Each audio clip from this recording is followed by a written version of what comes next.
میرے بھائیوں، سب سے پہلے تو آپ سے گزارش کی جاتی ہے کہ آج میں جس موضوع پر گفتگو کر رہا ہوں وہ سوشل میڈیا اور موبائل کے فتنے سے ریلیٹڈ ہے، لہٰذا آپ شروع سے لے کر آخر تک بیان غور سے سنیں۔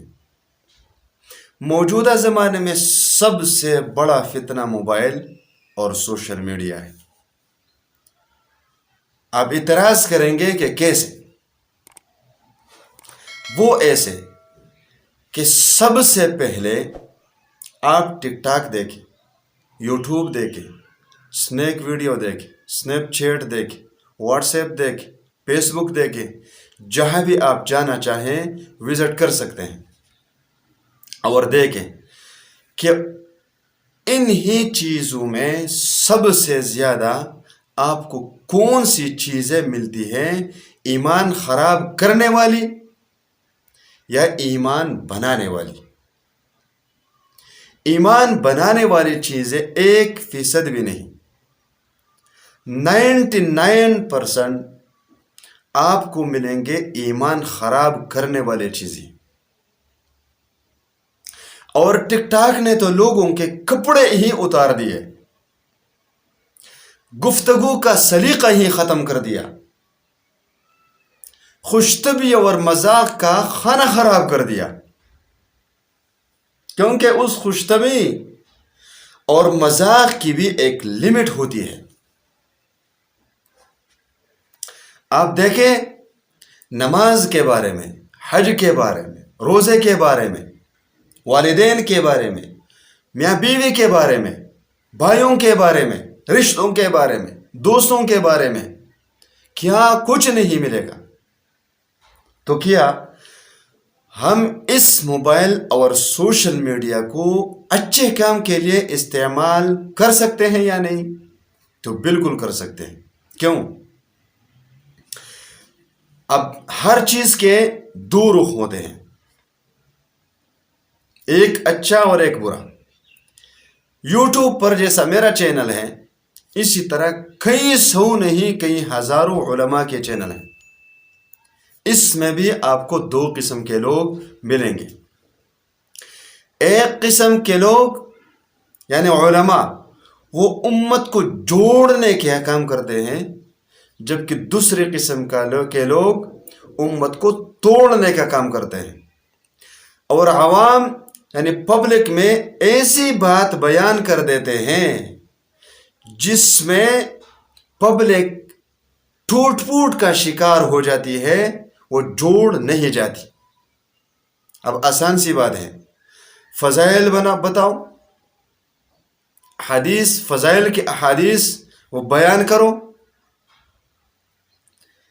ان کو ایسے مسائل بیان کرو جس میں علماء کا اختلاف نہ ہو، اور اس کی وضاحت بھی کرو کہ جو مسئلہ میرے بیان ہوا ہے وہ حنفی مسلک سے تعلق ہے، شافعی مسلک سے ہے، حنبلی سے ہے، مالکی سے ہے، تاکہ لوگ تردد کا شکار نہ ہو۔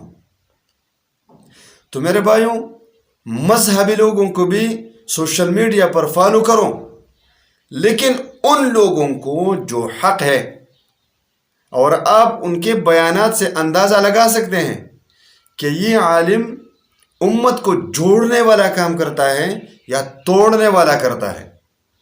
اگر توڑنے والا کرتا ہے تو اس سے بچ کے رہو۔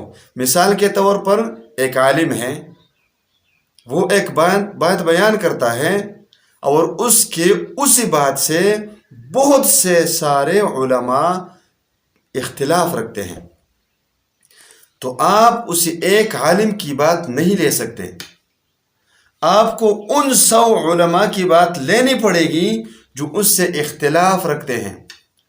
اس نے جو ایک بات بیان کی ہے وہ صرف اور صرف وائرل ہونے کے لیے، فالوور بڑھانے کے لیے، مشہور ہونے کے لیے، اور وہ علماء حق میں نہیں علماء سوء میں آئے گا۔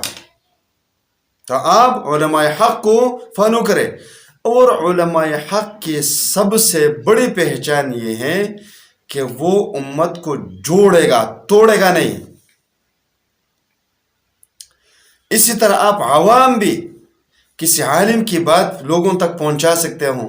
مثال کے طور پر میرے یوٹیوب چینل یا میرے فیس بک پیج پر جتنے فالوور ہیں اس سے کئی ہزاروں زیادہ تمہارے فالوور ہو سکتے ہیں، اور ہیں بھی، کیونکہ دینی مسائل اور دینی چینل پر سبسکرائبر، فالوور کی تعداد بہت کم ہوتی ہے، ویور کی تعداد بہت کم ہوتی ہے، بجائے کسی گانے کے، کسی فلمی چینل کے، کسی ٹک ٹاک چینل کے، کسی اسنیک ٹیج چینل کے۔ تو آپ بھی انہی چینلوں پر ہماری بات کو ان لوگوں تک پہنچا سکتے ہیں جن تک ہماری بات نہیں پہنچتی، اور یہ ایک قسم کی آپ کی ذمہ داری بھی بنتی ہے۔ تو موبائل کو اچھے کے لیے استعمال کریں میرے بھائیوں اور بہنوں، غلط کے لیے استعمال کبھی نہ کرو، ورنہ ہم مر جائیں گے اور ہمارے بعد ہماری یہ باتیں اسی میڈیا پر چلتی رہے گی، اور ہم مفت میں گناہ کماتے رہیں گے اور جہنم میں اپنے لیے مفت میں ٹھکانہ بناتے رہیں گے۔